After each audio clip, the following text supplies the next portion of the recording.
आप देख रहे हैं प्रेस कॉन्फ्रेंस दिबांग के साथ। इस प्रेस कॉन्फ्रेंस में मेहमान से पूछा जाएगा हर जरूरी सवाल। नमस्कार, प्रेस कॉन्फ्रेंस में आपका स्वागत है। मैं हूं दिबांग। प्रेस कॉन्फ्रेंस में आज मेरे साथ वरिष्ठ पत्रकारों का एक खास पैनल और एक बेहद खास मेहमान जिसे लोग रालेगण सिद्धि का संत कहते थे। ये संत जैसे ही दिल्ली पहुंचा, अचानक भ्रष्टाचार के खिलाफ जंग का सिपाही हो गया। महात्मा गांधी और जयप्रकाश नारायण के बाद तीसरा बुजुर्ग जिसके साथ देश के बहुत सारे लोग चलने को तैयार थे। ये जैसे एक नई आजादी की पुकार थी, एक नए भारत का सपना। ये शख्स जब जंतर मंतर और रामलीला मैदान पर बैठा तो देश में कई जंतर मंतर और कई रामलीला मैदान बन गए।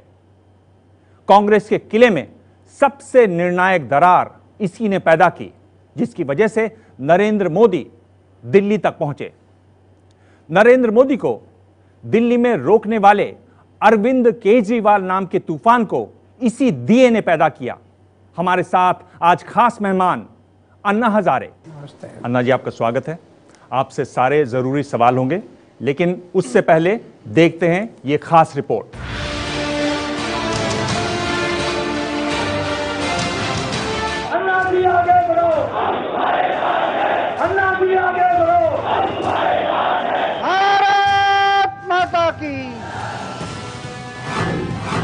अन्ना हजारे एक आंदोलनकारी, एक समाज सेवी, भ्रष्टाचार के खिलाफ सबसे बड़ी आवाज, वो चेहरा जिसने यूपीए सरकार को हिला दिया। अन्ना की देश सेवा का सफर सेना में ड्राइवर के तौर पर शुरू हुआ। पाकिस्तान के खिलाफ सन 65 की जंग में जब उनके सारे साथी शहीद हो गए तो अन्ना की जिंदगी का मकसद ही बदल गया और उन्होंने ताउम्र कुंवारा रहकर देश सेवा का कठिन फैसला कर डाला और लौट आए महाराष्ट्र के गांव रालेगण सिद्धि। अहमदनगर के भिंगार में जन्मे अन्ना ने पहले अपने गांव रालेगण को संवारा, उसे आदर्श गांव बनाया, स्कूल खुलवाए, अस्पताल बनवाए और गांव में शराबबंदी लागू करवाई। इसके बाद अन्ना ने भ्रष्टाचार के खिलाफ आवाज बुलंद की। पूरे महाराष्ट्र में अन्ना का गैर राजनीतिक आंदोलन जोर पकड़ गया। कई मंत्रियों की कुर्सी अन्ना के आंदोलन की वजह से गई। जनता के लिए जान की बाजी लगा देने के जज्बे ने अन्ना को महाराष्ट्र में एक जननायक के तौर पर उभार दिया। किशन बाबूराव हजारे अन्ना हजारे बन चुके थे। भारत माता की। साल 2011 में महाराष्ट्र से निकलकर जब अन्ना हजारे दिल्ली पहुंचे तो देश के सामने उनके अनशन की ताकत बड़े रूप में दिखी। जन लोकपाल बिल के लिए जंतर मंतर से शुरू हुआ आंदोलन देखते ही देखते सबसे बड़ा आंदोलन बन गया। अगस्त 2011 में रामलीला मैदान में अन्ना ने ऐतिहासिक आमरण अनशन किया। 288 घंटे तक अन्ना अनशन पर बैठे रहे, सरकार को झुकाकर ही माने। अन्ना चंद महीनों में ही पूरे देश के हीरो बन गए। गांव शहर में लोग सिर पर मैं हूं अन्ना नाम की सफेद टोपी लगाकर घूमने लगे। लेकिन साल 2012 में अन्ना के आंदोलन को उन्हीं की टीम ने खत्म कर दिया। अन्ना के साथी राजनीति में चले गए और अन्ना वापस अपने गांव रालेगण सिद्धि लौट गए। अन्ना बीच बीच में आंदोलन करते रहे, लेकिन रामलीला मैदान वाला जादू फिर नहीं लौटा। 78 साल के हो चुके अन्ना हजारे फिर तैयार हैं देश को जगाने और झकझोरने के लिए। इस बार लड़ाई पूर्व सैनिकों के हकों के लिए है। अनशन का ऐलान हो चुका है। तारीख चुनी गई है 2 अक्टूबर की और मैदान वही पुराना है, दिल्ली का रामलीला मैदान।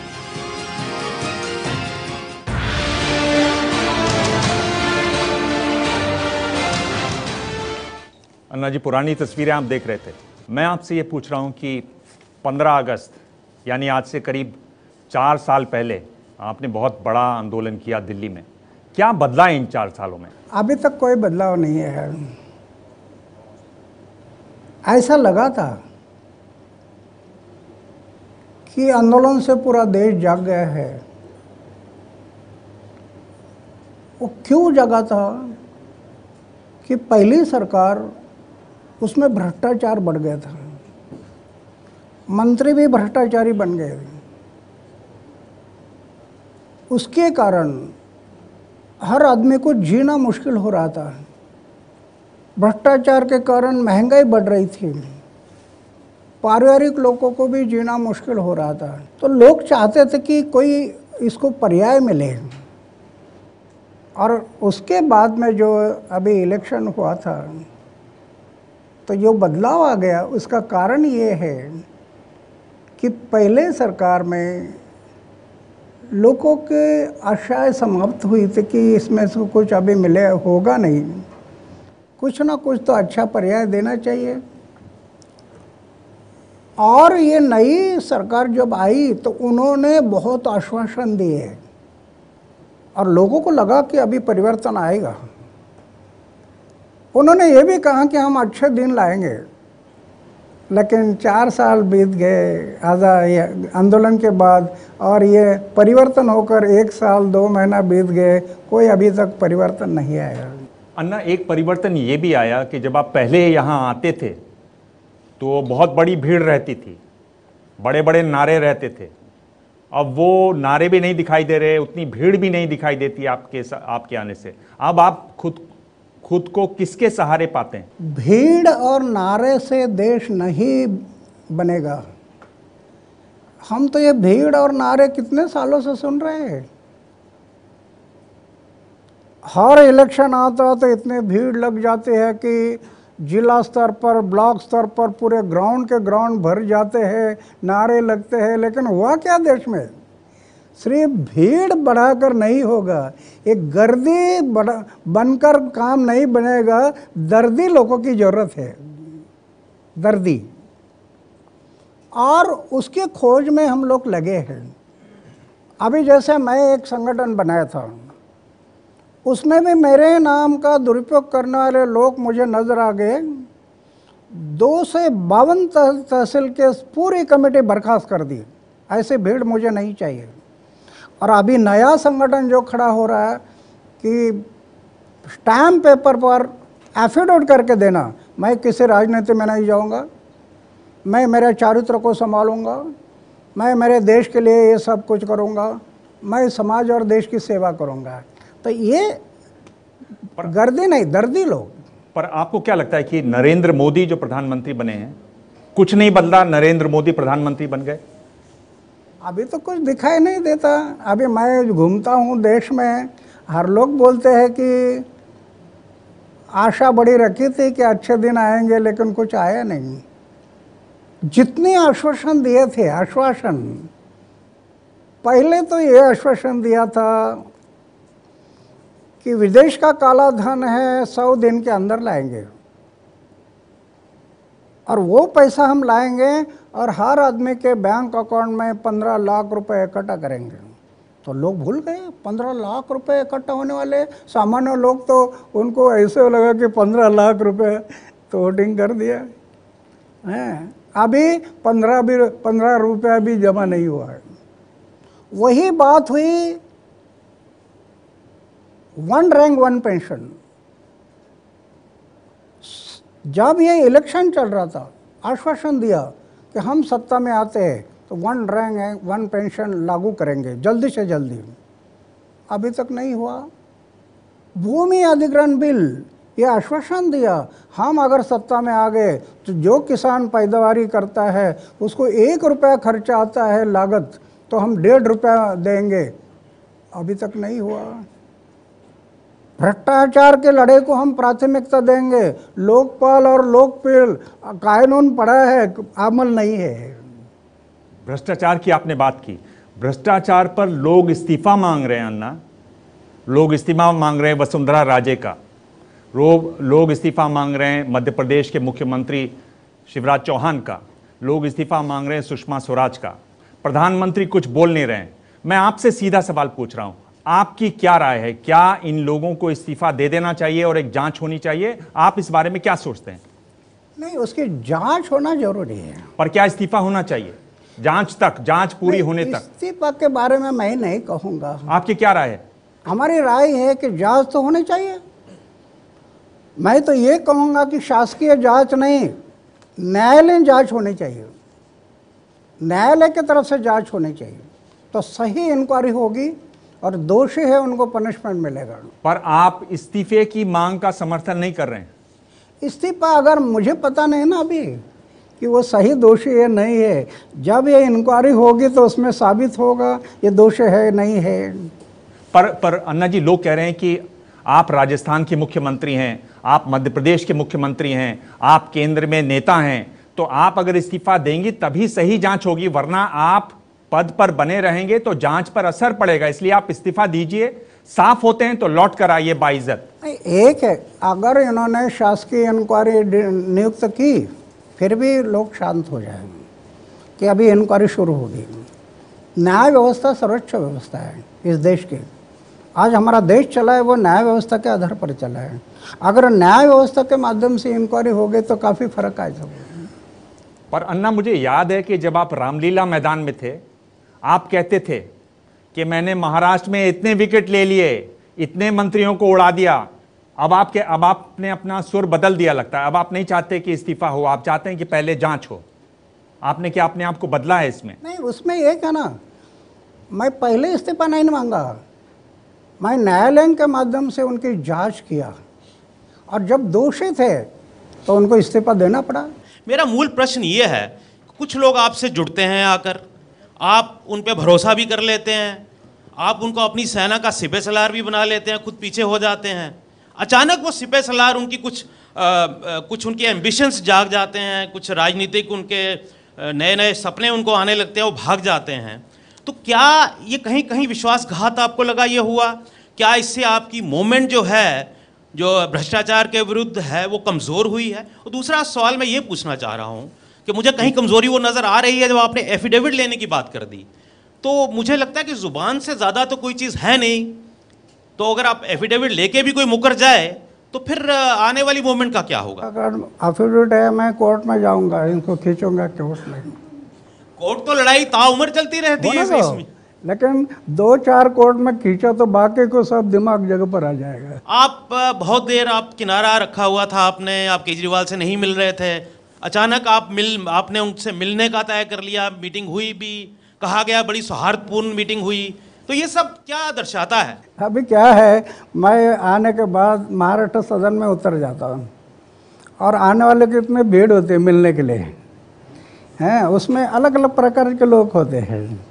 तो इनका भी मुझे फ़ोन आ गया कि मुझे मिलना है, तो मैं कैसे इनकार कर सकता है? आ जाओ, आए, हमारी कोई बात नहीं हुई, मतलब ये जो पॉलिटिक्स वगैरह इसका कोई बात नहीं हुआ है। उनका कहना था कि उन्होंने अपनी सरकार का लेखा जोखा आपको बताया, क्या काम अच्छे कर रहे हैं, क्या उन्होंने बताया और क्या आप सहमत हैं? नहीं, वो उन्होंने ये बताया कि मैं उनको पूछा कि आज जो आपके बारे में जो बाहर चर्चा चल रही है कि आपके मंत्री और आपके एमएलए एक करप्टेड बन गए हैं, तो ये बात ठीक नहीं है कि ऐसे ऐसे बातें हो रही। लेकिन वो बोला कि मैं अभी जो डिसीजन लिया, जैसे वार्ड सभा, मोहल्ला सभा, उस मोहल्ला सभा में मैं सब पावर जनता को दे रहा हूँ। हाँ, और जो मोहल्ला में या वार्ड में जो डिस्पेंसरी होगा वो भी लोग उसका नियोजन करेंगे। ऐसे सब वो मैं नहीं मांगा लोग को, जब उन्होंने दे दिया, मैं सुना, मैं बोला अच्छा, अच्छी बात होती तो अच्छी बात है, मैं कौन होता लेखा लेने वाला उनका। अन्ना, आपसे सवाल पूछेंगे, उससे पहले आपने उस समय एक बात कही थी, आपने पहले एक बात कही थी, वो सुन लेते हैं जरा।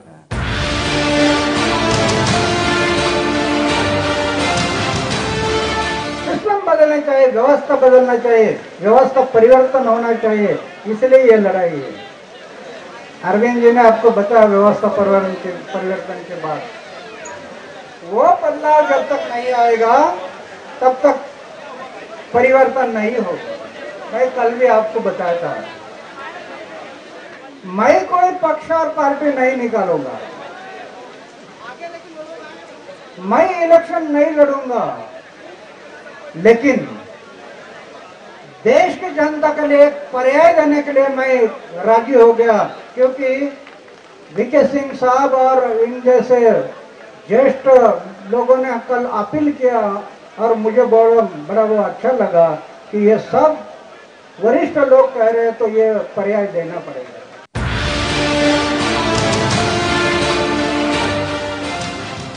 अन्ना, इसमें हम देख रहे हैं कि आप तैयार हो गए थे कि पार्टी बननी चाहिए, ये बात आप मान गए थे, फिर आप पलटे क्यों?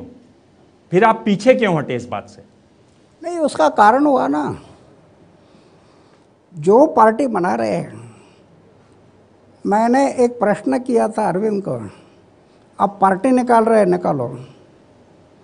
पार्टी में आने वाले लोग शुद्ध आचार, शुद्ध विचार, निष्कलंक जीवन, त्याग, ये गुण उसमें है, ये चेक करने का आपके पास क्या डिग्री है? जवाब नहीं था। और आज मुझे दिखाई दिया वही सवाल कि आज उनके पार्टी में जो एमएलए लोग आज गलती कर रहे हैं। क्यों? सिलेक्शन ठीक नहीं हुआ। तो और पार्टी और आप में क्या फ़र्क हुआ? फिर पार्टी ऐसे हो कि जो आज तक कोई पार्टी ऐसे नहीं, जिसका चारित्र शुद्ध है, आचार विचार शुद्ध है, जीवन निष्कलंक है, जीवन में त्याग है और समाज और देश की भलाई के लिए वो कैंडल के मुताबिक जलता है, तब कुछ बदलाव आएगा। तो मुझे दिखाई नहीं दिया। तो अगर ऐसी कोई पार्टी अब बनेगी तो उसके लिए आप तैयार हैं? पार्टी में नहीं जाऊंगा, लेकिन सपोर्ट करूंगा, जनता को बताऊंगा देश के भलाई के लिए ये पर्याय है ना। चुनावी राजनीति में जो मैं सवाल पूछना चाहता था उसका जवाब तो आपने दे दिया। अब मैं ये समझना चाहता हूँ कि आपका आंदोलन, आप ये मानेंगे कि अकेले का आंदोलन नहीं था, आपके साथ में अरविंद भी थे, आपके साथ में किरण भी थी, मनीष थे, बहुत से लोग थे। अब आपकी कोई नई टीम आने वाले वक्त में, उसका कोई आपके दिमाग में कोई खाका है कि या आप सोचते हैं कि अब आप एकला चलो रे, अकेले ही लड़ेंगे? मैं आज कोई भी पार्टी के बारे में नहीं सोच रहा, ना सोचूंगा। मेरे लाइफ में मैं किसी पक्ष और पार्टी के बारे में कभी सोचा ही नहीं और ना सोचूंगा। मेरा रास्ता है आंदोलन, जो महात्मा गांधी ने आज़ादी से पहले से जो अपनाया। और मेरी ऐसी धारणा है कि जो परिवर्तन आंदोलन से आएगा वो पक्ष और पार्टी से नहीं आएगा, आज के पक्ष और पार्टी। क्योंकि आज के पक्ष और पार्टी सत्ता से पैसा, पैसा से सत्ता, इसके पीछे घूम रही है। तो मैं आज इसके बारे में कुछ नहीं सोच रहा कि कोई पार्टी निकालना, कोई पक्ष निकालना। मैं आंदोलन के बारे में ही पूछ रहा था कि आपका आंदोलन जो था वो लोग अब सरकार बना के, अलग पार्टी बना के आपसे अलग हो गए। आपके आंदोलन में अब कुछ नए इस तरीके से जोशीले लोग जुड़ेंगे, जो लोग अब सत्ता में चले गए, कोई नई टीम में जो अब आपके आंदोलन की टीम होगी, वो कुछ नई टीम बनाने की कल्पना आप कर रहे हैं या कोशिश कर रहे हैं? भगवान ने एक बात बहुत अच्छी बनाई, आपके दिल में क्या है मुझे समझ में नहीं आता और मेरे दिल में क्या है आपको समझ में नहीं आता है। उनके दिल में क्या है वो मेरे समझ में नहीं आया और इसके कारण फिर आगे ये गड़बड़ी होती रहती है। ये भगवान ने अच्छी बात बनाई। अगर एक दूसरे के अंदर की बात दूसरे को समझ लेती तो फिर सब गड़बड़ हो जाता है। तो आज मुझे अगर ये पता होता तो मैं ऐसे बातों में नहीं आना था। अन्ना, देखिए, जो संविधान है, आप संविधान में विश्वास करते हैं, घटना में आपको विश्वास है। उसमें तो ये है कि भाई आप आइए, पार्टी बनाइए, पार्टी अगर आपकी सीट जीत के आती है, आप नया कानून बनाइए, आप परिवर्तन लाइए। आप आंदोलन करते रहेंगे, लोग नेता बनते रहेंगे, पैसे कमाते रहेंगे, अलग अलग पार्टी बनाते रहेंगे, तो आपका सारा प्रयत्न जो है वो व्यर्थ जाएगा। नहीं, उसमें एक बात है, मैं तो विनती करूंगा सबसे, हमारा संविधान जो बना है उस संविधान में पक्ष और पार्टी का नाम कहाँ पर है? मैंने खोजा सब संविधान, पक्ष और पार्टी का नाम कहीं पर भी नहीं।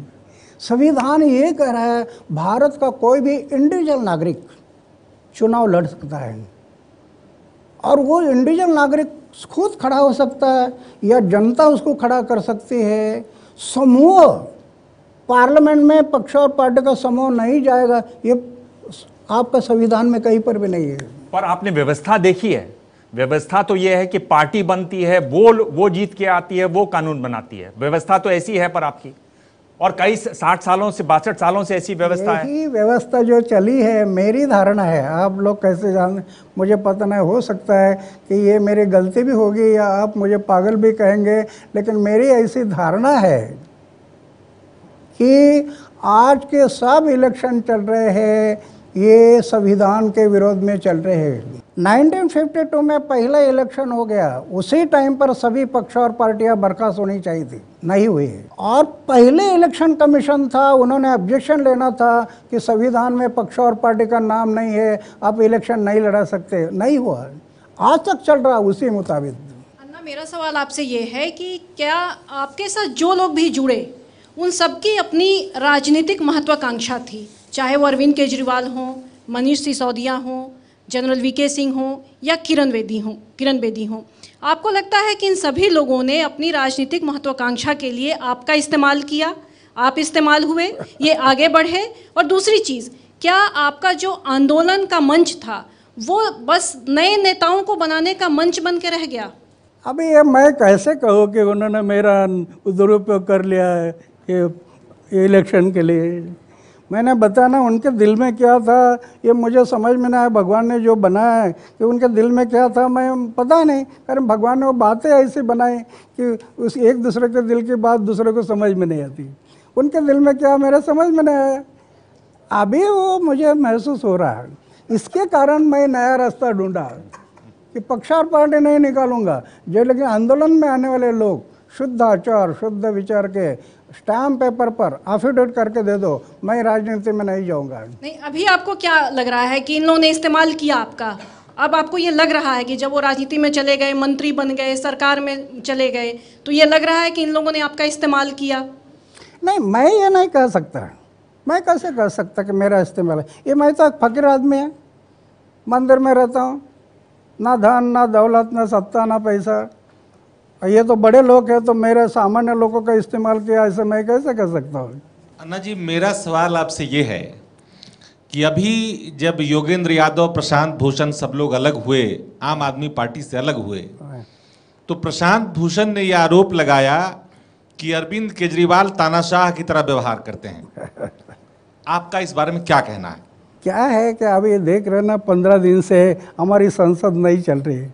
पक्ष और पार्टी आ गए तो ये चलते रहेगा, वो ऐसा है, वो करेगा, वो ऐसा है, ये आरोप प्रत्यारोप चलते रहेंगे। आपसे एक और सवाल पूछना चाहता हूं कि जिस प्रकार आप कह रहे हो कि केंद्र में नई सरकार बनने से कोई परिवर्तन नहीं आया है, जैसे केंद्र में कोई परिवर्तन नहीं आया है, वैसे ही आप ही के करीबी लोग, सहयोगी, समर्थक लोगों की दिल्ली में सरकार बनी है।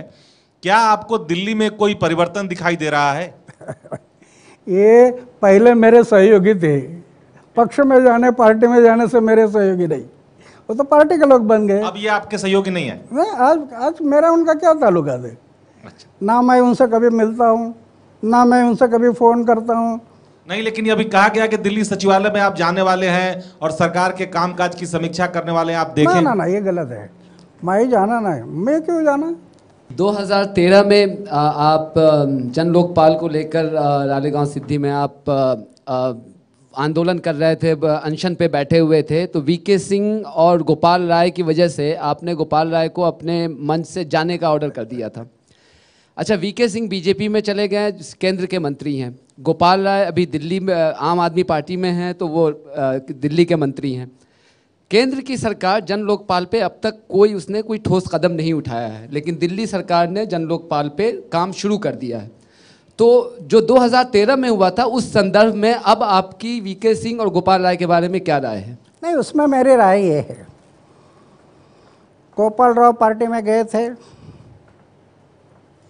हमारे जनरल वीके सिंह पार्टी में गए नहीं थे उस टाइम पर, ये पार्टी में गए थे, इसलिए मैं उनको बोला कि भाई इधर क्यों आ रहे, अब उधर जाओ, दिल्ली में उधर बैठो। इसके कारण गोपाल राय को मैं उधर से निकाल दिया। अभी जनरल वीके सिंह थे, वो हमारे साथ उधर आंदोलन में आ गए। उस टाइम पर उन्होंने कहा कि मैं पक्ष और पार्टी में नहीं जाऊंगा, मैं आंदोलन में रहूंगा। अगर मुझे क्या पता था कि ये कल पक्ष और पार्टी में जाने वाले अगर वो बात पता होती तो गोपाल राय को जो मैंने बताया था, ऐसे उनको बताना था कि आप जाओ, इधर नहीं। पर अन्ना, आप ये बताइए कि ये जो लोग आपको छोड़ के जाते हैं, तो लोग जो आपके समर्थन में आते हैं, जो आम लोग हैं, उनके साथ तो धोखा होता है ना। उनके साथ तो ये होता है कि अन्ना हजारे के साथ खड़े हुए थे और ये आज हट गए, ये अन्ना हजारे के साथ जाना ही नहीं है, क्योंकि जो इसके साथ आता है वो छोड़ के चला जाता है, ये फिर रालेगांव सिद्धि चले जाते हैं। एक पहली बात ये है कि मैंने कोई ऐसा खड़ा नहीं किया जैसे इंडिया अगेंस्ट करप्शन। मैं कोई विश्वस्त नहीं, मैं ट्रस्टी नहीं, मैं मेंबर नहीं उसका। उस पर जो पैसा लोगों ने दिया वो सब 5 रुपये को मैंने हाथ नहीं लगाया। हाँ, तो ये जो लोग आते गए जुड़ते गए, मैंने नहीं बनाया वो। मेरा एक ही आंदोलन था, भ्रष्टाचार विरोधी जन आंदोलन महाराष्ट्र। नहीं, पर अन्ना आपका ये कहना ठीक नहीं है, क्योंकि जब लोग आ रहे हैं वो सिर्फ आपका चेहरा जानते हैं। इंडिया अगेंस्ट करप्शन, आम आदमी के लिए इंडिया अगेंस्ट करप्शन का मतलब उस समय था अन्ना हजारे, वो जानते थे आपका चेहरा। तो आप ये नहीं कह सकते कि नहीं मेरा इनसे कुछ नहीं लेना। तब आप खड़े हुए, आपने झंडा लहराया, नारे लगाए, आपने उनके साथ काम किया, आम लोगों के साथ। अगर आप ऐसे कह रहे हैं तो आपने भी धोखा किया आम लोग के साथ। ओ, मुझे ये आशा के किरण दिखाई दे रहे थे उस टाइम पर, उस कारण मैं उनके कमेटी में या ट्रस्ट में कहीं पर भी नहीं था, लेकिन मुझे एक आशा के किरण दिखाई दे रहे थे कि नया कुछ अभी निर्माण होने जा रहा है। और इसके कारण मैं उनके साथ में जो आंदोलन में दिखाई दिया, उसके कारण दिखाई दिया। मेरी कोई अपेक्षा नहीं थी। और अभी कल भी कई लोगों की एक गलत फहमी होगी कि अन्ना के साथ जाने से कोई लाभ नहीं मिलता। तो अन्ना का क्या बिगड़ने वाला है? अन्ना के कोई बाल बच्चे नहीं रोते, वो तो मंदिर में सोता है। पर अन्ना, अगर आप ऐसे कहेंगे तो इस फकीर का लोग विश्वास कैसे करेंगे, जो हर बार जिसको लोग ठग लेते हैं? लोग तो देखेंगे हर बार ये ठगा जाता है। अगर विश्वास नहीं होता तो अरविंद भी बाजू में चला गया, किरण बेदी भी बाजू में चले गई, जनरल वीके सिंह भी चले गए, और लोगों का कहना था कि अभी अन्ना के साथ कौन है। तो आपने देखा 23 फरवरी को जंतर मंतर पर मैंने कोई एडवर्टाइज नहीं किया, मैं किसी को निमंत्रण नहीं भेजा, सिर्फ प्रेस वालों को बताया कि मैं 23 तारीख को जंतर मंतर पर बैठने वाला है। हजारों लोग पहुंच गए। वही बात अभी पिछले सप्ताह में जो मेरा आंदोलन हो गया, 1 रैंक 1 पेंशन, कितने देश भर के जवान आ गए। तो जिनको लगता है कि ये सही चल रहे हैं तो वो तो आने वाले हैं, वो पिछड़ेंगे नहीं, वो समाज के लिए, देश के भले के लिए वो जुड़ते रहेंगे। मेरा एक छोटा सा सवाल है कि जब आप भ्रष्टाचार विरोधी आंदोलन की शुरुआत आपने की थी और आप उस आंदोलन के प्रतीक पुरुष भी बन गए, आंदोलन ऐतिहासिक रहा, उससे बड़ी कामयाबी हासिल हुई, बड़ी जनचेतना उससे जगी, लेकिन उस आंदोलन को जो शुरुआती उछाल मिला था, शुरुआत में जो जनता उसमें उमड़ी थी, उसके पीछे अघोषित रूप से राष्ट्रीय स्वयंसेवक संघ और भारतीय जनता पार्टी का बड़ा हाथ था। मैं ये नहीं कह रहा हूं कि वो घोषित रूप से साथ में थे या आप ऐसा चाहते थे, मैं ये सब नहीं कह रहा हूं, लेकिन उनके कार्यकर्ता आपके कार्यक्रमों में आते थे, समर्थन देते थे, और उनकी एक पूरी योजना थी आपके आंदोलन के साथ जुड़ने की, इरादा उनका जो भी रहा हो। अब जब आप आंदोलन करेंगे, 1 रैंक 1 पेंशन के सवाल पे आंदोलन करेंगे या भ्रष्टाचार के सवाल पे आंदोलन करेंगे, तो उस वक्त तो वो आपका निशाना वही पार्टी होगी, वही राष्ट्रीय स्वयंसेवक संघ द्वारा समर्थित सरकार होगी।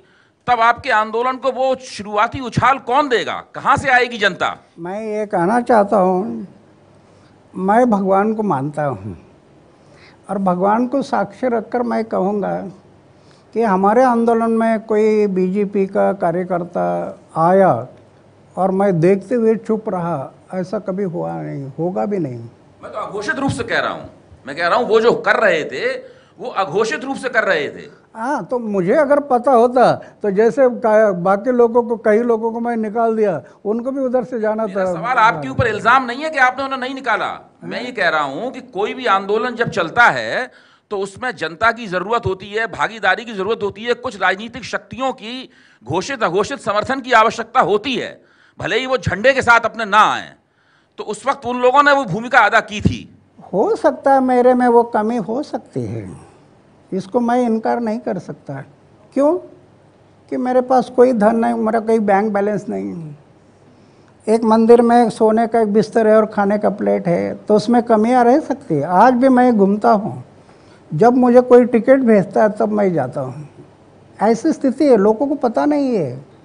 तो ऐसी स्थिति में कुछ कमी रह भी सकती है। अन्ना, मैं दूसरी बात पूछ रहा हूँ, दूसरी बात मैं कह रहा हूं, जब आप नया आंदोलन शुरू करेंगे, अभी तो 1 रैंक 1 पेंशन पे तो जो फौजी लोग आ जाएंगे आपके साथ में, लेकिन जब आप भ्रष्टाचार विरोधी आंदोलन शुरू करेंगे, जिसकी जमीन बन रही है पूरी तरह, आपकी बातों से भी लगता है, उस वक्त उसको मैं शुरुआत में जनता कहां से आएगी, ये मैं जानना चाहता हूं। अभी आपने देखा ना, 23 फरवरी को हम आंदोलन किया, भूमि अधिग्रहण बिल, हजारों किसान आ गए। मैं कोई निमंत्रण नहीं दिया था, लेकिन आ गए। वैसे अभी 1 रैंक 1 पेंशन, अभी 26 तारीख को जो जंतर मंतर पर रैली हुआ, हजारों लोग आ गए। अन्ना, इसमें आप ये जो कह रहे हैं कि आप बीजेपी आरएसएस से मदद नहीं लेंगे, क्यों नहीं लेंगे? आपको क्या मुश्किल क्या है? अगर वो लोग कहते हैं हम आपकी बात मानने को तैयार हैं, हम आपके समर्थन में आ रहे हैं, आप क्यों नहीं लेना चाहते? क्या मुश्किल है बीजेपी से, आरएसएस से आपको? क्या मोहर है ना, बीजेपी का मोहर है पार्टी का, और ऐसे जो पार्टी को मोहर है वहाँ उसके अंदर मैं नहीं जाना चाहता। जो मोहर लगे हैं ऐसे पार्टी के अंदर नहीं जाना चाहता। अन्ना, आप जब ये कोई मुद्दा उठाते हैं तो आप चुनते कैसे हैं? क्योंकि महाराष्ट्र का देखें तो एक बहुत बड़ा मुद्दा महाराष्ट्र में है कि महाराष्ट्र में पिछले 20 सालों में 63,000 किसानों ने आत्महत्या की। पूरे देश में 20 सालों में 3 लाख किसानों ने आत्महत्या की। आपने इस पर कभी आंदोलन नहीं किया, आपने आंदोलन बड़ा कभी नहीं खड़ा किया, इसकी क्या वजह रही? मैं आंदोलन क्या, मैं आज कमी है इसी बात की है। जैसे आपने मुझे सवाल किया, वैसे लोगों को लगता है जो करना वो अन्ना हजारे ने करना। मेरा सवाल है कि और अन्ना हजारे क्यों नहीं खड़े हो जाते लड़ने के लिए? एक अन्ना हजारे पूरे देश को कैसे पूरा करेगा, ये मेरा सवाल है। आज दुर्भाग्य ये है कि जो करना वो अन्ना हजारे ने करना। आप कह रहे हैं कि परिवर्तन नहीं हुआ, मुझे लगता है परिवर्तन हुआ है, और अन्ना हजारे में हुआ है। वो परिवर्तन ये हुआ कि पिछली बार जब एनडीए की सरकार महाराष्ट्र में थी तो छोटे छोटे भ्रष्टाचारों के आरोपों पे आपने कई मंत्रियों को घर भेज दिया, और अभी महाराष्ट्र में मंत्रियों पे लगातार आरोप लग रहे हैं भ्रष्टाचार के, चाहे चिक्की खरीदी हो या कोई और हो, उस पर अन्ना चुप है। अन्ना ने महाराष्ट्र को छोड़ दिया, अन्ना राष्ट्रीय स्तर पे निकल गए। क्या ये अन्ना को अपनी पब्लिसिटी चाहिए, या वाकई वो महाराष्ट्र को छोड़ के, या उन्होंने भ्रष्टाचार के खिलाफ लड़ना महाराष्ट्र में बंद कर दिया? पब्लिसिटी से अन्ना हजारे को क्या हासिल करना है? पब्लिसिटी महाराष्ट्र के भ्रष्टाचार के ऊपर आप क्यों नहीं बोल रहे? नहीं, मेरा सवाल वही है कि सब करना वो अन्ना हजारे ने करना, ऐसा क्यों लगता है? क्यों ना लोग खड़े होते आंदोलन के विरोध में? जैसे मैं मृत्यु हथेली पर लिया और भ्रष्टाचार के विरोध में लड़ रहा हूँ, ऐसे और लोग क्यों नहीं लड़ने के लिए तैयार होते? अभी दिबांग जी ने एक बात कही, किसानों की आत्महत्या की। किसान महाराष्ट्र में इसलिए आत्महत्या करता है क्योंकि उसकी खेती में पानी नहीं पहुंचता, पूरा विदर्भ सूखा है। आपने रालेगांव सिद्धि में स्टॉप डैम बना के एक नई परिपाटी स्थापित की, और जहां पानी नहीं वहां पानी दिखाया लोगों को। मुझे लगता है आंदोलन करने के बजाय यदि आप इतने सालों से विदर्भ के गांव-गांव घूमते तो शायद किसानों की आत्महत्या रुक जाती। वो बराबर है। अभी पहली सरकार थी, उनको मैं बार बार कहा ये आत्महत्या रोकना है तो उसकी खेती की पैदावारी बढ़ाना जरूरी है, और खेती पैदावारी बढ़ाकर उस खेती के पैदावारी पर सही दाम मिलना जरूरी है। ये दो बातें जब होगी तो आत्महत्या रुकेगी। अभी पहले सरकार को मैं ये कहते रहा, उनके दिमाग में नहीं बैठा। अभी ये नई सरकार आ गई, उसको भी मैं कहा हूँ मुख्यमंत्री को, तो ये मुख्यमंत्री फिर मेरे साथ बात रखा, मैं उनको बताया कि ये रास्ता है।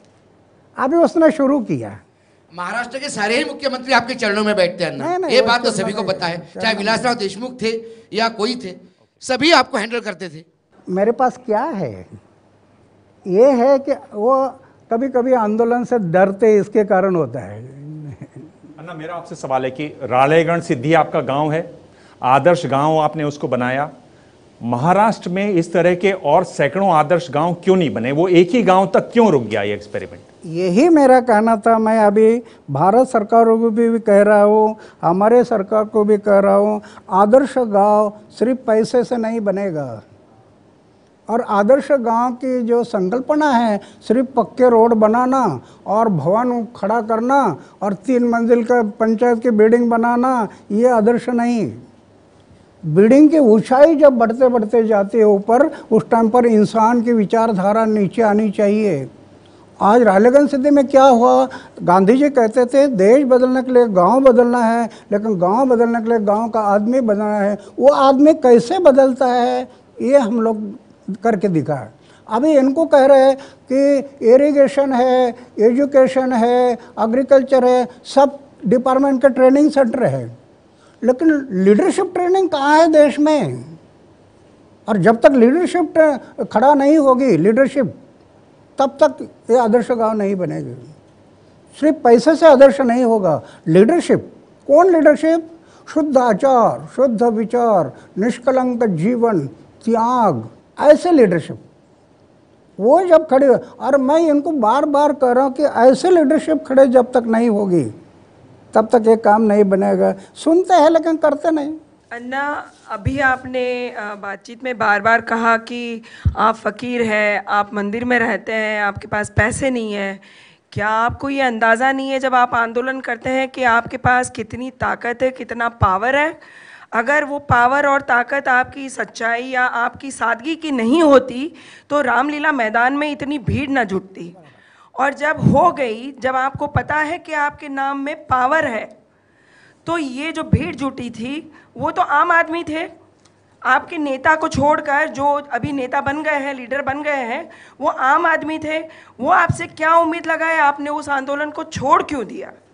आपने उस आंदोलन को बीच में छोड़ दिया। अब आपने भ्रष्टाचार के आंदोलन को छोड़कर नया आंदोलन शुरू करने की बात करी है। ऐसे क्यों अन्ना? नहीं, भ्रष्टाचार का आंदोलन छूटा नहीं है, अभी भी जारी है। भ्रष्टाचार के अभी भी सरकार के पीछे मैं पड़े रहता हूँ बदलाव लाने के लिए। करप्शन, जैसे ये लोकपाल, लोकायुक्त, देश में लोकपाल अभी कानून बनाया, उसको लागू करो। ये आंदोलन हम छोड़ा नहीं। अभी जैसे 2 अक्टूबर को मैं बैठूंगा तो भूमि अधिग्रहण, उसके साथ साथ 1 रैंक 1 पेंशन, और ये तीसरा मुद्दा है लोकपाल और लोकायुक्त को लागू करो। कानून बना है वो। भ्रष्टाचार खत्म हो गया अन्ना, आपने नए नए आंदोलन शुरू कर दिए, लेकिन जो आपका मूल आंदोलन था भ्रष्टाचार का, अभी आपको लगता है कि भारत में भ्रष्टाचार नहीं है? वो आंदोलन हमारा छूटेगा नहीं। शरीर में प्राण है तब तक नहीं छूटेगा। और एक अंतिम बात कि जिसका मतलब होता है अन्ना, वो आपके पास आंदोलन करवाने के लिए आते हैं। अगर आप मुद्दे पे सहमत हो गए तो वो आंदोलन हो जाता है। अभी आप, जिसका स्वार्थ होता है, जिसका मतलब होता है, वो अन्ना के नाम का उपयोग करने आपके पास आ जाते हैं। अभी आर्मी वाले आए हैं, फिर किसान आएंगे, फिर और कोई आएगा, तो जो आपको कन्विंस करवा जाएंगे, समझ पहले बताया, अगर मेरा फायदा उठाने के लिए मेरे पास होगा आए, ऐसे मुझे पहले पता होता है। मुझे क्या पता था कि ये पार्टी निकालेंगे और मेरे नाम का दुरुपयोग आज जो बोल रहे हैं आप। अगर ऐसे मुझे पता होता तो मैं 4 कदम दूर रखना था। आपको लगता है कि जो आपके आंदोलन में जुड़ जाते हैं वो आपके नाम का सदुपयोग तो नहीं करते, लेकिन विश्वासघात करते हैं, ऐसा लगता है आपको? विश्वासघात किसका होता है? जिसका नुकसान होता है, कोई लूट होता है। जनता का तो नुकसान होता है ना। विश्वास उठ जाएगा एक दिन ये सारे आंदोलनों से। नहीं, एक क्या है कि जैसे मेरे नाम का दुरुपयोग, हाँ, अभी ये जनता ने तय करना क्या है। जनता अभी बोल रही है कि अन्ना के नाम का इन लोगों ने फायदा उठाया। मैं नहीं बोल सकता, मैं क्यों बोलूं? तो मुझे पता नहीं, ये ऐसे इरादे से मेरे पास आए थे ना। ये एक सवाल मैं पूछना चाहता हूँ आपसे, समझना चाहता हूँ कि भाई आप गांधी जी का जब नाम आता है और जब आपसे जोड़ा जाता है, आपका नाम उनसे जोड़ा जाता है, आप बहुत खुश होते हैं, अच्छा लगता है आपको। कई लोग आपको दूसरा गांधी कहते थे, तब आप बड़े खुश होते थे रामलीला ग्राउंड में, जंतर मंतर पर। गांधी जी ने अपने समय बहुत सारे मुद्दे जो देश को बदलने वाले हैं, समाज को बदलने वाले हैं, उनको लेकर लड़ाई लड़ी। एक मुद्दा जो मैंने कभी नहीं देखा आपको लड़ते हुए, जो गांधी जी को बहुत प्रिय था, क्योंकि गांधी जी जानते थे कि उस मुद्दे को लड़े बगैर देश को एक नहीं रखा जा सकता, देश को सुंदर नहीं बनाया जा सकता। वो था कम्युनलिज्म का, यानी सेकुलर इंडिया को बिल्ड करने का। इस देश में करप्शन है, इस देश में कम्युनलिज्म बहुत है और हाल के दिनों में बहुत बड़ा है। मैंने आपको कम्युनलिज्म को कभी मुद्दा बनाते, मुद्दा के रूप में उसको देखते देखा नहीं। कोई आंदोलन की बात छोड़िए, अभियान तक चलाते नहीं देखा। तो क्या आप वाकई, आपको थोड़ा सा हिंदुत्व से कोई नज़दीकी है? आप हिंदुत्व का मतलब मेरा है वो लाइफ स्टाइल नहीं, कोई ऐसा है कि आप थोड़ा हिंदूवादी भी हैं? ये भी एक कारण है। इसके बारे में मैं ये कहना चाहता हूँ कि लोगों ने मुझे गांधी जी के साथ जोड़ा, यही बहुत बड़ा दोष है, ऐसे मैं मानता हूँ। कहाँ गांधी जी और कहाँ एक अन्ना हजारे। गांधी जी के पैर के पास बैठने की मेरी पात्रता नहीं है। कहाँ गांधी जी के विचार थे, वो प्रगल्भ विचार मेरे पास नहीं है। इसके कारण कुछ कमियां मेरे में रह भी सकती है, लेकिन गांधी जी के साथ मुझे जोड़ना ये ठीक नहीं होगा। ऐसे मैं पहले से कह रहा हूँ कि मेरे जैसे एक फकीर सामान्य आदमी है, वो कहाँ गांधी जी थे। मैं तो एक है, गांधी जी के विचारों का मेरे जीवन में थोड़ा प्रभाव पड़ गया, थोड़ा सा। आप सेकुलर की जो बात कहा है, जैसे गांधी जी कहते थे देश बदलने के लिए गांव बदलना, गांव बदलना क्यों? तो गांधी जी के यही विचार थे, प्रकृति और मानवता का दोहन करके किया हुआ विकास है सही विकास नहीं। वो मेरे दिमाग में पक्की बात बैठ गई। आज जो हम सब पेट्रोल, डीजल, रॉकेल, कोयला पूरा जला रहे हैं, उससे प्रदूषण बढ़ रहा है। इसके कारण मैंने पहले गांव को हाथ में लिया। लेकिन अन्ना, हमारा सवाल है कि जो दंगा फसाद की पॉलिटिक्स है, दंगा फसाद की, आपको महाराष्ट्र में आप रहते हैं, महाराष्ट्र में 92-93 में इतना बड़ा दंगा हुआ, उसके बाद बहुत सारे मामले हुए, अभी भी बहुत सारी चीजें चल रही हैं। देश में पूरे माहौल इस तरह का है आज भी। सन 1992 में भी था, उसके पहले भी था। कभी देखा नहीं आपको कम्युनलिज्म के खिलाफ लड़ते हुए? बात वही है कि सबके साथ में अन्ना हजारे को आप जोड़ेंगे तो वो मैं पूरा नहीं पढ़ूंगा। जिसके पास कुछ नहीं है वो कैसे कर सकता है ये? गांधी के पास तो कुछ नहीं था, वो तो नोआ खाली चले गए थे 1947 में, जब देश आजाद हुआ जिस दिन। गांधी जी के पास कुछ नहीं था, लेकिन बिरला जैसे लोग पीछे थे। आपके पीछे कोई नहीं है? कोई नहीं। इतनी बड़ी पब्लिसिटी जो आपको मिली अन्ना, मुझे माफ कीजिएगा कहने के लिए, इतनी बड़ी जो इस देश में पब्लिसिटी मिली आपको आपके करप्शन के खिलाफ आंदोलन में, तो क्या ये जो करप्शन का इशू है, ये जो अभी जो इश्यूज और 1 रैंक 1 पेंशन उठा रहे हैं, इसलिए उठाते हैं कि ये अपील करता है मिडिल क्लास को, व्हाइट कॉलर को, बहुत सारे टीवी वालों को, बहुत सारे कारपोरेट को भी ये बहुत पसंद है मुद्दा? आपको बहुत जल्दी पब्लिसिटी मिल जाती है। ये बराबर है। हमारा आंदोलन और अन्ना हजारे, ये आप लोगों ने उसको बड़ा किया है। पर अन्ना, ऐसा नहीं है कि आप भी भीड़ देखते हैं? क्योंकि घोषणा हुई कि आप रामलीला मैदान में एक बड़ी रैली करेंगे। ममता बनर्जी की जब बात थी चुनाव से पहले, पर अब भीड़ नहीं आई तो आप गए नहीं उसमें क्या हुआ? क्या किसमें? ममता बनर्जी के साथ आप एक रैली करने वाले थे दिल्ली के रामलीला मैदान में, भी यही बात उसमें भीड़ आई नहीं, आप गए नहीं। इसमें यही बात हो गई। ममता बनर्जी इंडिविजुअल, मैंने जो कहा था कि वो इंडिविजुअल जो है, उसका चारित्र, उसका त्याग, ये बहुत अच्छा है, ये मुझे पसंद आया था। मुझे क्या पता था कि उसी के नाम पर और भी मेरा फ़ायदा उठाने के बीच में आ जाएगी। जैसे इधर रैली रखी दिल्ली में, और मुझे लेटर लिखा कई लोगों ने कि ममता जी आ रही है और आप रैली में आना, और ममता जी को लिखा ये अन्ना हजारे आ रहे, आप रैली में आना, ऐसे दोनों को अलग अलग। और उस दिन रैली रखी, उधर देखा तो 3000 भी लोग नहीं है, चेयर पूरी खाली पड़ी है। मैं अपने लोगों को भेजा, मैं देखा, मैं बोला कहाँ कितने लोग आ गए ज़रा देखो। वो बोला कि फक्त 2-3 हज़ार लोग हैं। तो मुझे पता कि ग्राउंड भर जाएगा। और बताया क्या कि ममता जी को अलग बताया और मुझे अलग बताया, इसलिए मैं गया नहीं, तब से मैं साथ छोड़ दिया।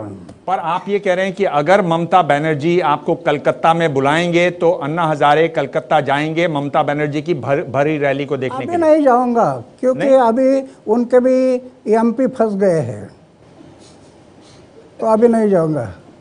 अन्ना जी, आप चाहे जो भी कहें, लेकिन सच यही है कि हिंदुस्तान की एक बड़ी आबादी आप में महात्मा गांधी की छवि को देखती है, और ऐसा भी लगता है कि महात्मा गांधी की छवि को आपने खुद भी अपनी तरफ से गढ़ने का कुछ एक प्रयास किया है। और आपको देखकर एक पूरे पैकेज के तौर पर भी अगर देखा जाए, जिस पीढ़ी ने महात्मा गांधी को नहीं देखा वो भी आपको देखकर ऐसा महसूस करती है अक्सर कि आप ही की जैसी छवि होगी शायद महात्मा गांधी की। लेकिन अब जब ये उर्मिलेश जी ने इस सवाल को पूछा और आपने कहा कि तब भीड़ नहीं थी और इसलिए आप ममता बनर्जी की उस रैली में नहीं गए, एक महात्मा भीड़ को कब से तौलने लगा? और दूसरा सवाल ये कि एक फ़कीर के तौर पर भी जो छवि आपकी महात्मा गांधी से जुड़ी, उस छवि का आपको फ़ायदा ज़्यादा हुआ या आपको लगता है कि उसका बड़ा खामियाजा आपको उठाना पड़ा? क्योंकि आप जब ये कहते हैं कि अकेला अन्ना क्या क्या करे, महात्मा भी अकेले ही थे और अकेले ही उन्होंने बहुत किया। इस देश को एक ही महात्मा गांधी मिला और शायद इस देश को एक ही अन्ना हजारे भी मिलेंगे। नहीं, मैंने पहले बताया, गांधी जी के पैर के पास बैठने की मेरी पात्रता नहीं है। जो गांधी जी के विचार, मैं गांधी जी को जब अभी भी पढ़ता हूँ तो और भी मुझे प्रेरणा मिलते रहती है।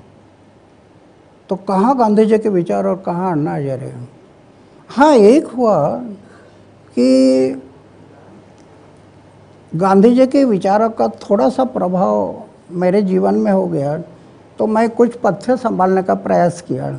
उससे एक सात्विक छवि थोड़ी सी बन गई और उसका गलत फायदा कई लोगों ने उठाया। ऐसे हुआ कि गलत फायदा उठाया। एक बात अच्छी हुई, गांधी जी के विचारों का मेरे जीवन में थोड़ा सा प्रभाव पड़ा। इसके कारण सोने का एक बिस्तर है और खाने का प्लेट है, लेकिन लखपति करोड़पति को जो आनंद नहीं मिलता होगा वो मैं अनुभव करता हूँ जीवन में, कितना आनंद है, वो फायदा मुझे हो गया है। पर अन्ना, जो आप भाषण देते हैं, जो आप बात कहते हैं लोगों को, क्या वो आप खुद भी पालन करते हैं? आप कहते हैं कि राजनीतिक दल बने तो लोगों की सबकी जांच हो, पता चले किस किस को लिया जा रहा है। अरविंद ने लोगों को नहीं जांच की, लोग पकड़े जा रहे हैं उसके। जब आप आंदोलन करते हैं, आप क्यों नहीं जांच करते? आपको क्यों नहीं पता चलता आपके थर्मामीटर से कि ये अरविंद है, ये पार्टी बनाएगा, ये किरण बेदी है, ये बीजेपी में जाएगी, ये वीके सिंह तो बीजेपी से जुड़ा हुआ है? ये आपको खुद, आप वो जांच क्यों नहीं करते जो आप जांच पार्टियों को करने के लिए कहते हैं? प्रश्न इतने हैं कि सब प्रश्नों को मैं जवाब नहीं दे पाता है, क्योंकि मैं पहले बताया कि मैं कहीं बैंक बैलेंस नहीं रखा। अभी कोई प्रोग्राम में जाता तो मुझे टिकट भेज देते, मैं ही जाता हूँ। अभी ये सब पक्ष और पार्टी को चेक करना, तो कहाँ से मैं पैसा लाऊँ, कहाँ से चेक करूँ, कैसे करूँ उसको?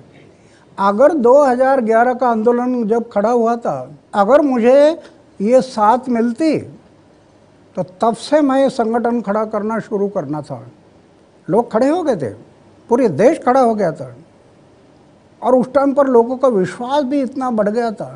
अगर मैं कोशिश करता, हर राज्यों में जाता, रैली सभा लेता और लोगों को बताता कि अभी देश को बचाने के लिए एक बड़ा संगठन अपना खड़ा करना जरूरी है, तो आज देश में बहुत बड़ा संगठन खड़ा हो सकता था।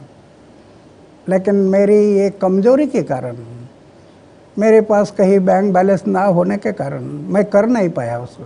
अन्ना, आपको अफसोस होता है कि एक बहुत अच्छा मौका था आपके पास? आपको अफसोस होता है कि एक बहुत अच्छा मौका था आपके पास जो हाथ से निकल गया?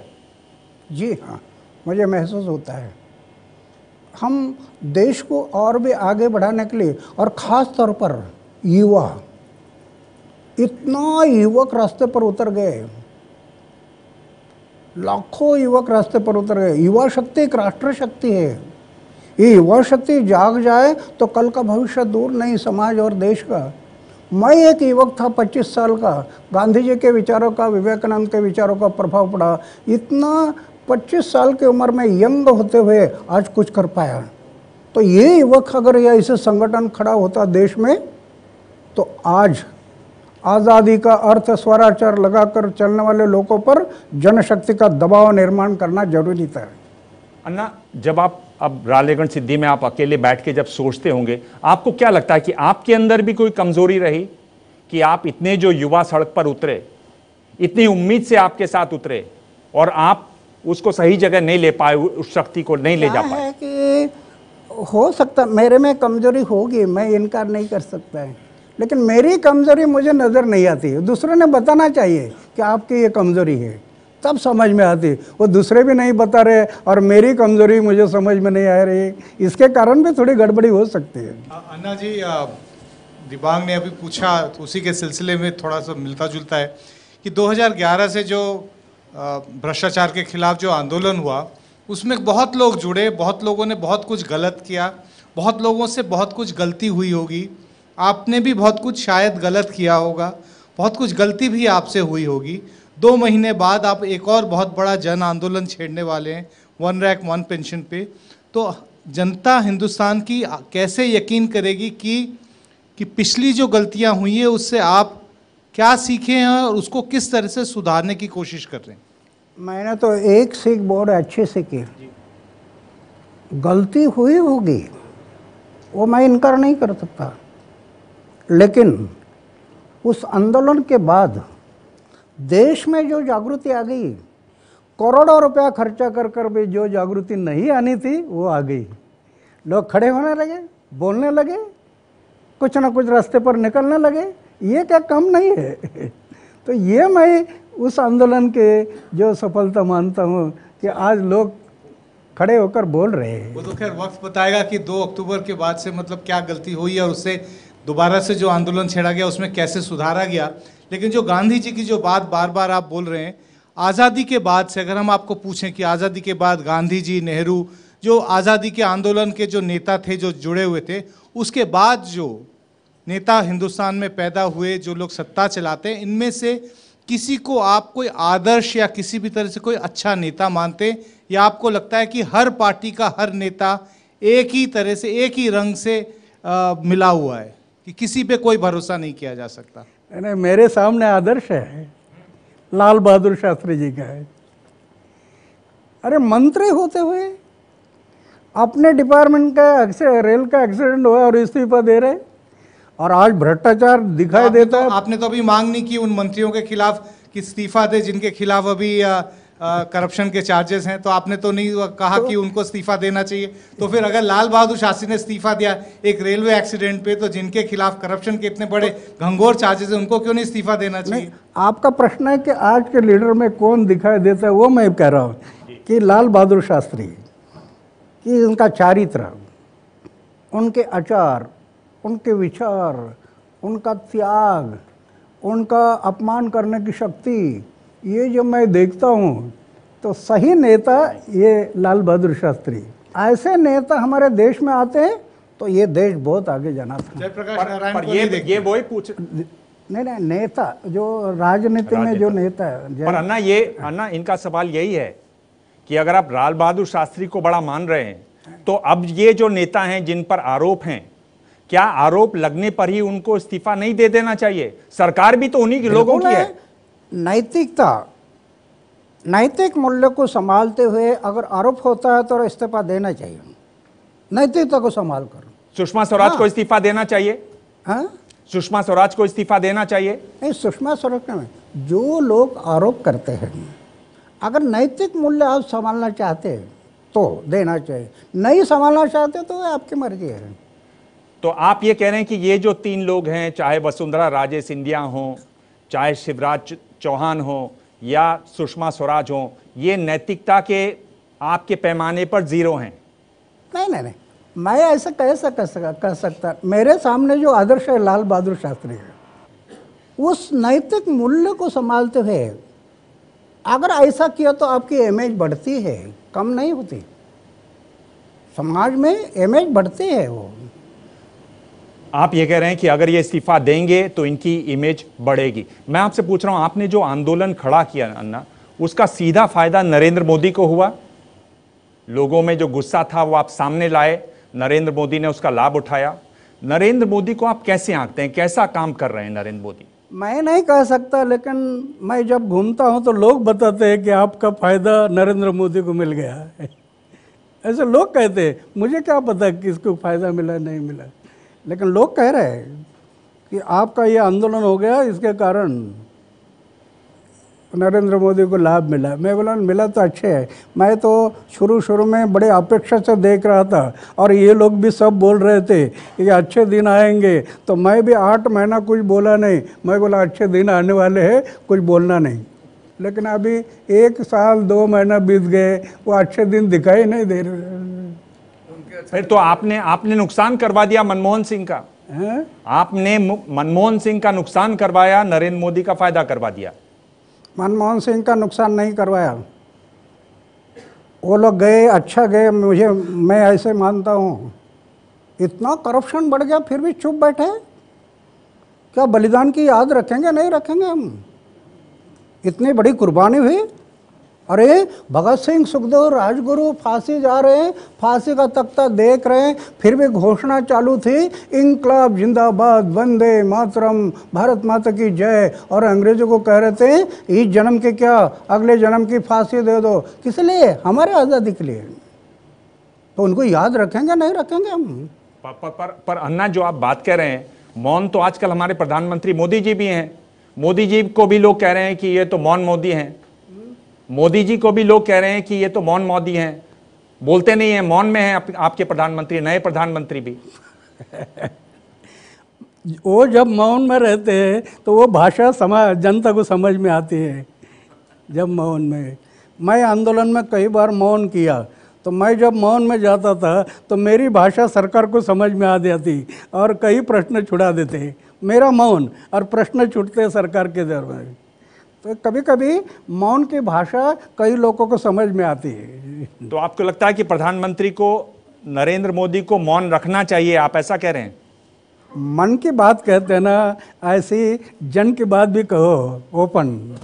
अन्ना, एक सवाल ये है कि जब इंडिया अगेंस्ट करप्शन का आंदोलन चल रहा था और उस आंदोलन में आपके कई साथी थे, अरविंद केजरीवाल थे, मनीष सिसोदिया थे, गोपाल राय थे और बहुत सारे किरण बेदी थी, और दूसरी तरफ उसी में प्रशांत भूषण भी थे, योगेंद्र यादव भी थे और उनके साथ आनंद कुमार भी थे। अब वो उसमें भी बंटवारा हो गया, दोनों 2 रास्ते पर चले गए। अब प्रशांत भूषण, आनंद कुमार और योगेंद्र यादव एक स्वराज अभियान चला रहे हैं, किसानों के सवाल को लेकर के देश भर में आंदोलन की तैयारी कर रहे हैं। वो कह रहे हैं कि हम आंदोलन में जाना चाहते हैं। क्या आंदोलन के साथी के बतौर उनको आप देखते हैं? और इन दोनों गुटों में जो एक तरह से इंडिया अगेंस्ट करप्शन से ही निकले, उसमें से किसके ज्यादा करीब अपने को पाते हैं, किसको ज्यादा नजदीक देखते हैं आप? प्रशांत भूषण को, आनंद कुमार, योगेंद्र यादव को अपने साथ देखते हैं, या अरविंद केजरीवाल, मनीष सिसोदिया, गोपाल राय और बाकी लोगों को? इनके लोग मेरे पास आए थे, स्वराज वाले आता अभी जो आंदोलन कर रहे हैं ना, वो मिट्टी के घड़े लेकर जाने वाले हैं लोकसभा के, सब संसद के सामने के। आप इसी मिट्टी से आए हैं, याद रखना। आप ही के आंदोलन की टैक्टिक्स का इस्तेमाल कर रहे हैं, जैसे आप आंदोलन करते थे।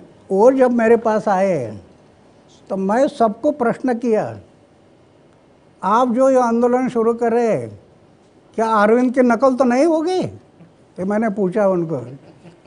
वो कह रहे हैं कि आपकी नकल कर रहे हैं। वो कह रहे हैं कि अरविंद की नकल नहीं है, ये अन्ना हजारे की नकल है। नहीं, वो कह रहे हैं, लेकिन मैं उनको पूछा कि जैसे अरविंद ने पार्टी निकाला, ऐसे आप लोग तो नहीं करेंगे? तो उन्होंने क्या जवाब दिया आपको? उन्होंने क्या जवाब दिया आपको?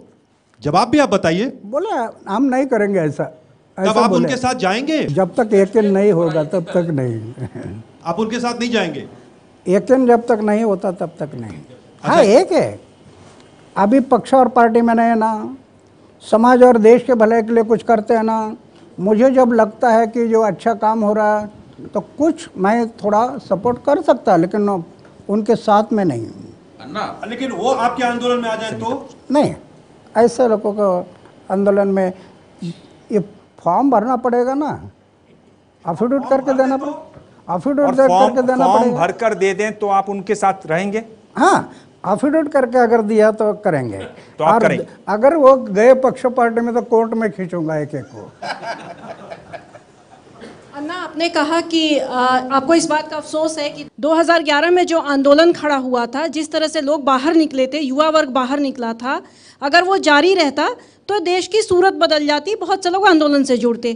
क्या आपको इस बात का अफसोस है कि अरविंद केजरीवाल के पार्टी बनाने के चलते वो आंदोलन ख़त्म हो गया? नहीं नहीं, ऐसा नहीं। अरविंद भले गया, आज भी आप देखेंगे रालेगंज सिद्धि में डेली विविध राज्यों से, कर्नाटका, आंध्रा, तमिलनाडु, तो यहाँ अलग अलग राज्यों से इतने लोग आते हैं आज भी। लेकिन वो आंदोलन अगर खत्म हुआ तो उसके लिए आप किसको जिम्मेदार मानते हैं कि उस तरह से आंदोलन नहीं खड़ा हो पाया? जो 2011 में जो जज्बा दिखा था, जिस तरह से लोग बाहर निकले थे, वो कम हो गया, उसके लिए किसको जिम्मेदार मानते हैं आप? नहीं, इसको जिम्मेदार तो मैं हूँ कि मैं सबके साथ संपर्क नहीं बना पाया, देश में घूम नहीं पाया, तो जिम्मेदार मैं ही हूँ कि मैं किस कारणवश मैं घूम नहीं पाया देश में, लोगों के पास जा नहीं पाया। लेकिन मुझे विश्वास है आज भी, अभी देखो आज भी मैं घूमता, कभी कभी जाता हूँ बाहर, तो ये नवयुवक फ़ोटो के लिए इतने भीड़ करते हैं, पूरा धक्का बुक्की करते हैं, उनके दिल में आशा है आज भी, इसलिए इतने भीड़ करते हैं। वो सेल्फी खींचते हैं, हाँ, सेल्फी खींचते हैं, सेल्फी फोटो जो खींचते हैं, हाँ, क्योंकि उनको एक आदर की भावना है। पर अन्ना, आपको क्या लगता है कि कौन ऐसे लोग थे आपके इर्द गिर्द जिन्होंने आपको घूमने नहीं दिया? आप क्यों नहीं उनको पीछे हटा के घूमने निकले? कौन थे जो आपको रोक रहे थे? आर्थिक स्थिति के कारण मैं घूम नहीं पाया। कैसे घूम सकता है? पैसे के बिना तो कदम नहीं बढ़ा सकते। अन्ना, आखिर में मैं आपसे ये पूछ रहा हूँ कि आप एक नया आंदोलन शुरू करने वाले हैं, नए मुद्दे उठाने वाले हैं 2 अक्टूबर से। आप लोगों को कैसे विश्वास दिलाएंगे, आम लोगों को, युवाओं को, कि भाई मेरे साथ आओ, इस बार हम लोग धोखा नहीं खाएंगे, इस बार हम लोग आगे तक जाएंगे? क्या कहेंगे आप उनको? मेरे साथ आओ, ये मैं मेरे जीवन में किसी को कहा नहीं। मैं हमेशा समाज और देश के बारे में सोचा है। अगर आप चाहते हैं समाज और देश की भलाई करना है तो हम सब मिलकर ये लड़ाई लड़ना पड़ेगा, ये मैं कहा। मेरे साथ आओ ये नहीं कहा, ना कहूँगा भी मैं। जिनको लगता है कि देश के बारे में मुझे कुछ करना है, समाज के बारे में कुछ करना है, तो वो आ जाएंगे, जुड़ेंगे और हम सब मिलकर आगे बढ़ेंगे। मेरे साथ आओ ये कहना मुझे ठीक नहीं लगता है, इसलिए आज तक मैं नहीं कहा मेरे साथ आओ, कोई ज़रूरत नहीं ना। मैं तो हमेशा समाज और देश के बारे में सोचता हूँ। और अब दौर है रैपिड फायर का। अन्ना जी, हम आपसे 5 सवाल पूछेंगे और 2 ऑप्शन देंगे उन सवालों के, उनमें से आपको एक चुनना है। पर यह वो दौर है जिसमें आप किसी सवाल का जवाब नहीं देना चाहें तो कह सकते हैं मुझे जवाब नहीं देना है, और 5 में से 3 आपके जवाब सही हुए तो ये एक गिफ्ट है आपके लिए जो आपके काम आएगा। ये कहाँ रखूंगा भाई? ये आपके मंदिर में रहेगा ये। तो मैं शुरू करूं? आपके मुताबिक दिल्ली का बेहतर मुख्यमंत्री कौन हो सकता है? अरविंद केजरीवाल या किरण बेदी? आखिर मेरे कहने से नहीं होगा, जनता का कौल है। अगर इनमें से एक को वोट देना हो तो आप किसको वोट देंगे? नहीं, जनता ने जिसको कौल दिया उसको मानना पड़ेगा। अरविंद को जब जनता ने स्वीकारा है तो उसको मानना पड़ेगा। जनतंत्र है, लोकतंत्र है, लोकतंत्र में लोकतंत्र के विरोध में कैसे जा? चलिए, आप अरविंद केजरीवाल इसका जवाब दे रहे हैं, आपका जवाब अरविंद केजरीवाल है। मेरा दूसरा सवाल है कि आपके लिए अच्छे दिन कब थे? जब आप फौज में थे 65 की लड़ाई में, 71 की लड़ाई में, या जब आप रामलीला मैदान में थे और युवा आपके सामने भरे हुए थे? अच्छे दिन आपके लिए दोनों में से कौन से थे? ये जवाब देना मुश्किल है। चलिए इस सवाल को छोड़ देते हैं।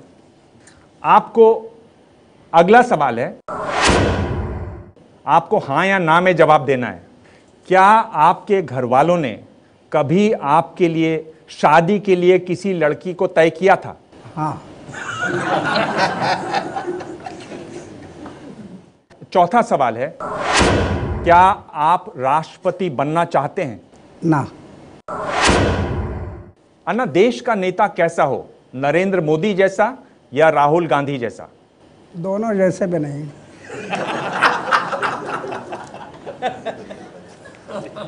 आपको राहुल गांधी से क्या परेशानी है? उनको गुस्सा आता है जल्दी, और गुस्सा जिसके दिल में है, जो गुस्सा होता है वो देश का भला नहीं कर पाएगा। इंसल्ट पीने की शक्ति होना है, अपमान पीने की शक्ति होना है, तब समाज और देश की भलाई कर सके। और नरेंद्र मोदी? वो सिर्फ आश्वासन देते, करते कुछ नहीं है। इसके कारण ऐसा नेता ठीक नहीं है। कथनी और करने में अंतर नहीं होना। इसलिए मैं एक लेटर लिखा था उनको, आप प्रभु रामचंद्र को मानते हैं, रामायण में एक दोहा आया है, रघुकुल रीत सदा चली आई, प्राण जाए पर वचन न जाए। अपने वचन देते हैं लेकिन पालन नहीं होते। ये बात ठीक नहीं है। आपके कथनी और करने में अंतर है, ये मैं लिखा है। तो पर अन्ना, आप बुरा मत मानिए, पर गुस्सा आपको भी बहुत आता है। हाँ, पर आपने तो कहा कि गुस्सा नहीं होना चाहिए। ऐसा है, गुस्सा अलग अलग प्रकार का होता है। स्वार्थ के लिए जो गुस्सा आता है वो समाज और देश की भलाई नहीं कर पाता। जो स्वार्थ के लिए जो गुस्सा आता है वो समाज और देश की भलाई नहीं कर पाता। लेकिन समाज और देश के भलाई के लिए जो गुस्सा आता है वो सही गुस्सा है। इसे गुस्सा आना चाहिए।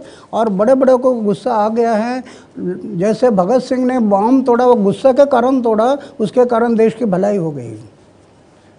चलिए अन्ना, ये 5 सवाल थे, आपने 3 का जवाब दिया, तो मैं आपको ये गिफ्ट हैम्पर देता हूँ। अच्छा, धन्यवाद, बहुत बहुत धन्यवाद।